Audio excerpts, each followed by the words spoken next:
Hello everyone, I'm Juan. I'm the tour guide that will accompany you during your stay here. On behalf of Good Kids Travel and Tours, I would like to welcome you all to the wonderful country of Netherlands. Our tour has officially started, but it will take a couple of minutes until we reach our first destination.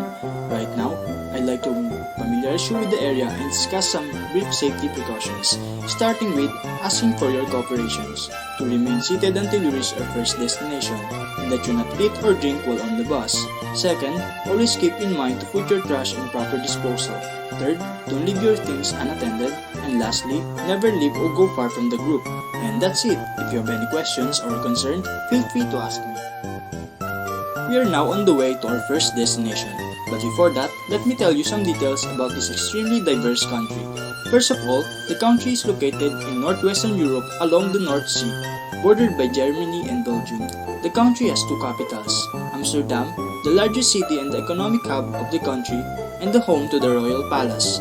And just skip over, the third largest city, The Hague, acts as the second capital, which holds the seat of government, as well as the International Court of Justice. Apart from the mainland European part, the country actually holds sovereignty over 6 other island entities in the Caribbean, remnants of the colonial past. These are collectively called as the Dutch Caribbean. Technically, the Netherlands country made up of 4 countries, the mainland Netherlands as well as the 3 other constituent countries, kind of like what Wales and Scotland are to the UK. They are Aruba, Curacao, and Saint Martin, which is actually half of an island shared with the French overseas territory of the same name, but in French.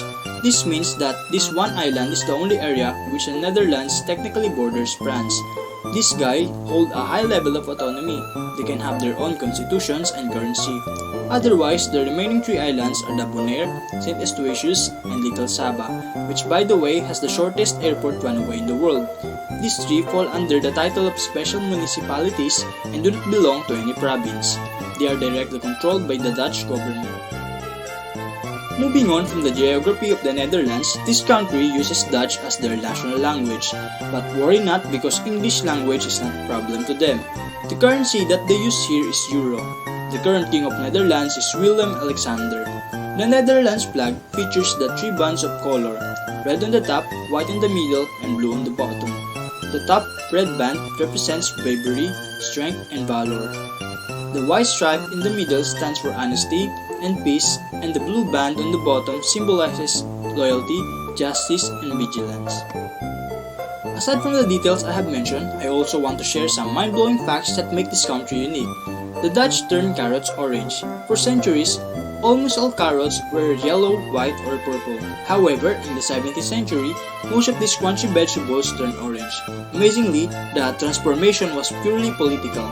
Dutch growers cultivated them as a tribute to William Orange, who led the struggle for Dutch independence. However, the striking colors stuck and the original species were eventually phased out. And now, how's that for a juicy fact? Another fact in the Netherlands, it was the first country in the world to legalize same-sex marriage. The Netherlands is known to be a progressive and liberal nation. And this is partly due to the fact that Netherlands was the first country to legalize same-sex marriage since 2001. It has been possible for 2 men or 2 women to marry in Netherlands. Since then, over 15,000 same-sex couples have tied the knot. The number of same-sex marriage also saw a peak in 2018 when over 1,500 couples got hitched. Today, same-sex marriage is possible in 28 countries beside the Netherlands. We are now here at the first destination, Keukenhof, Flower Garden. Please prepare your belongings before we go down, the first row first, followed by the second row, third row, and so on. Please fall in line as we go down and start head counting. Great, we are good to go. Please cooperate with me and remember our safety reminders for us to enjoy the trip. Keukenhof, otherwise known as the Garden of Europe, is located on the outskirts of the town of Lies, in what's widely considered as the Bulb Belt of the Netherlands. The largest public garden in the world, encompassing more than 70 acres of what was once former kitchen or keuken, garden of a large country estate.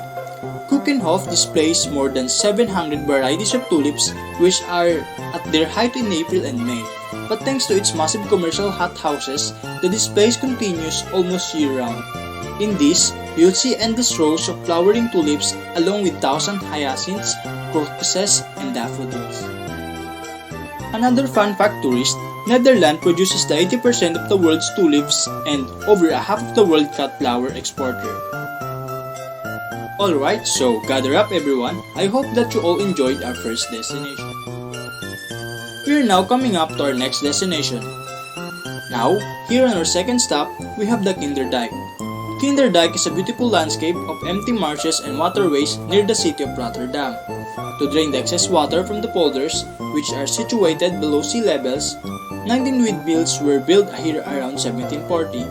They have been well preserved to the present day and can still be used, although enormous mechanical pumps have taken over their task. In summer, tall reeds line the canals, lily pads float on the water, and the bird calls break the silence. It's a wonderful and quintessentially Dutch landscape to wander through. The big draw these days are fantastically preserved the 18th century windmills.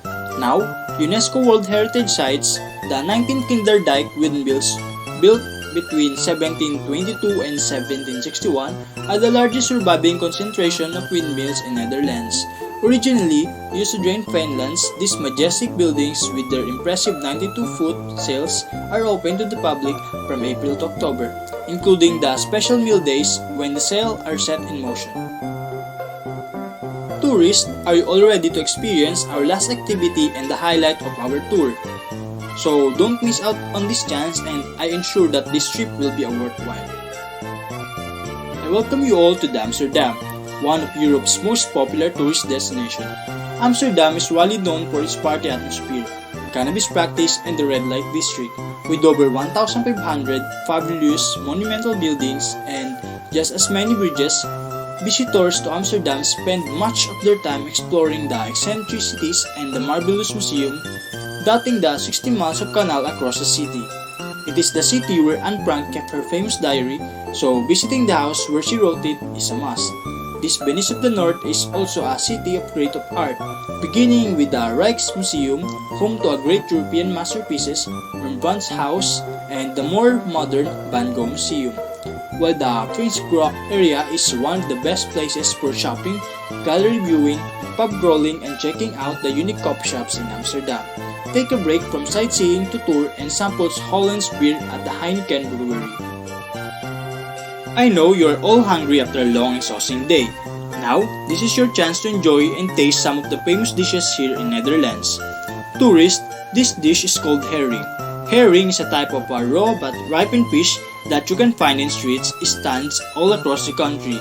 You can eat them in pieces with pickles or onions, or you could just grab it by the tail and eat it whole. It's popular local delicacy, but many of the visitors have their reservations until they actually try it. Aside from that, we have poffertjes. It is small mini pancakes covered in butter and powdered sugar. Sometimes you can cover them with fruits or chocolate sauce. Lastly, we have the stroopwafel. Popular throughout the world, the stroopwafel is undoubtedly the most famous and popular pastry from the Netherlands. A stroopwafel is a unique kind of cookie. It's a waffle made from the baked batter and sliced horizontally. The two thin layers of the waffle are filled with a special sweet sticky syrup, the stroop, in between. The stiff batter from the waffles is made from butter, flour, yeast, milk, brown sugars. Before you leave this country, we will attend the Koningsdag or the King's Day in Netherlands. Today, King's Day in Amsterdam. It's the biggest street party of the year, it's the biggest outdoor market of the year, it's the perfect occasion to an orange. King's Day is a national holiday in the Netherlands during which everything possible is covered in orange, from flags, wigs, and clothing to revelers' faces. This color honors the royal family, the House of Orange Nassau. The celebration begins on King's Day Eve or King's Night, and the alcohol and music don't stop flowing for 24 hours, or at least that's what usually happen here. Did you enjoy our tour, tourists? Sad to say, but we have reached the end of our tour. We're going to pull up in a hotel in just a few minutes. Please sit back and enjoy the view of the city on the left side of the bus. I ask you to remain seated until we have come to a complete stop. Captain Delipan will be meeting us at the bus to help you with your bag. Please double check to make sure your bag has been taken off the bus. Thank you, my dear tourist. I hope that you all enjoy our tour here in Netherlands. I hope that this experience will be memorable to all of you. Once again, I'm Juan, and thank you for choosing Good Kids Travel and Tours.